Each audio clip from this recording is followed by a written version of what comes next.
Olá, eu sou Ana Gabriela Saba, doutoranda do Programa de Pós-Graduação em Memória Social da Universidade Federal do Estado do Rio de Janeiro, a Unirio.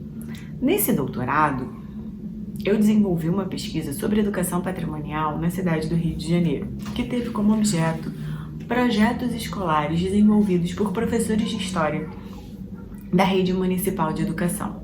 Esses projetos, os professores tinham como foco a memória ou patrimônio cultural. Eu escolhi um dos projetos para fazer uma etnografia dele, e é o projeto que eu apresentarei aqui hoje para vocês. Primeiro, eu gostaria de frisar que o entendimento de educação patrimonial que eu me aproprio é o entendimento do IPHAN, o Instituto do Patrimônio Histórico e Artístico Nacional, que entende a educação patrimonial como processos educativos formais e não formais que têm como foco o patrimônio cultural no entendimento sócio-histórico das referências culturais de cada comunidade dentro da sociedade. Então, também entendo a educação patrimonial como uma experiência, segundo Walter Benjamin, que entende a narrativa e a experiência como questões interligadas para o desenvolvimento das sociedades e como fundamentais para os avanços sociais. Uma educação patrimonial que se pretende decolonial. E esse projeto que eu pesquisei, que eu vou contar aqui para vocês, se chama Rolê na Penha e foi iniciado em uma escola municipal localizada na Vila Cruzeiro, que é uma favela do bairro da Penha, localizado na cidade do Rio de Janeiro. O bairro da Penha tem esse nome por uma igreja construída no século XVII, a Igreja da Penha, que atualmente é uma basílica.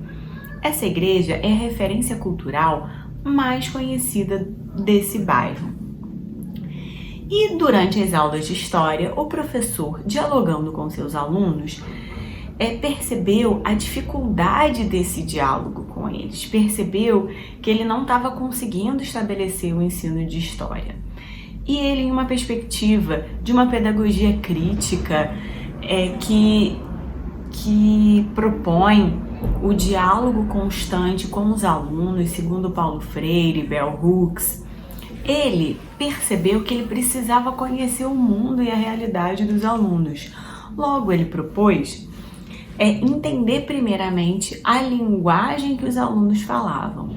Então, ele fez um glossário que foi distribuído por toda a escola com as gírias e falas comuns dos alunos, para que professores e alunos e toda a comunidade escolar pudessem dialogar melhor. Depois, ele pediu que os alunos desenhassem um mapa do trajeto que eles faziam de casa até a escola. E nesse mapa, ele percebeu que alguns locais que eram referência no trajeto dos alunos se repetiam. E os alunos começaram a querer conhecer lugares que eles não conheciam. Mesmo com a proximidade da Igreja da Penha, muitos alunos não a conheciam. E eles pediram ao professor que os levasse para uma visitação. O professor disse que os levaria. Os alunos então propuseram que poderiam levar outras pessoas e o professor gostou da ideia e criou assim o Rolê na Penha.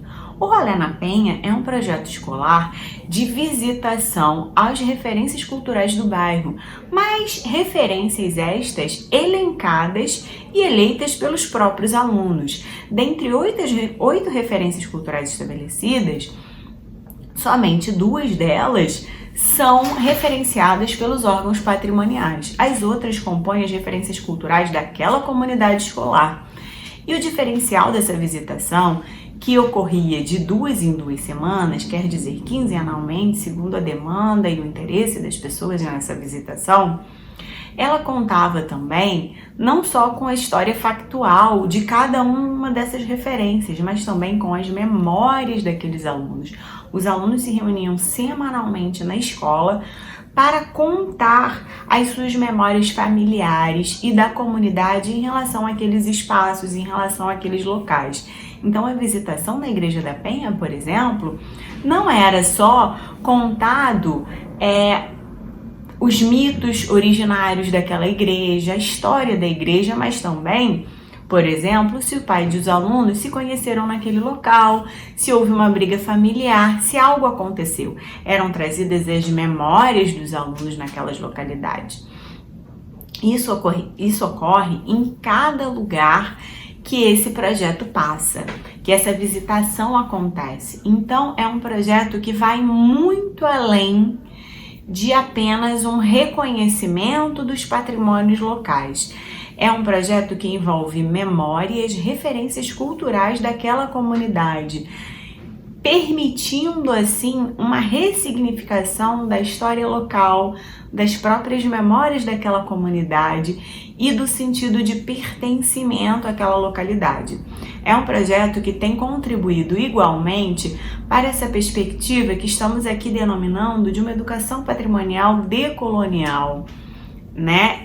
Permitindo que os alunos olhem para o seu espaço sob uma nova perspectiva e possam perceber nos patrimônios culturais caminhos e leituras plurais para a ressignificação do seu espaço, da sua comunidade, da sua própria história.